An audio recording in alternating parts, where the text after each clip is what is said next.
Actually, kamag-anak ito ng pufferfish at ang tawag dito ay porcupine fish dahil mayroon itong spines na katulad sa porcupine. Ang porcupine fish at pufferfish ay generally tinatawag na mga puffers dahil pareho silang lumulobo bilang defense mechanism nila laban sa mga predators.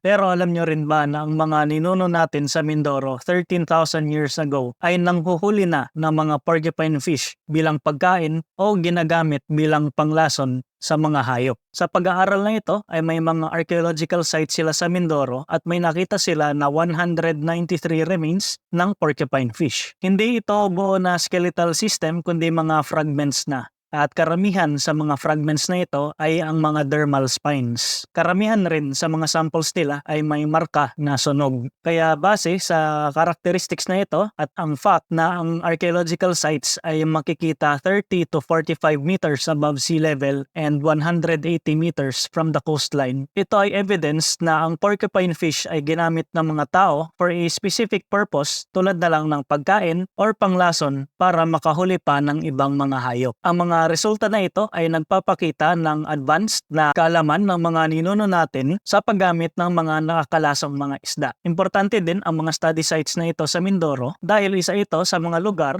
na nagpapakita ng earliest evidence ng pag-process ng poison.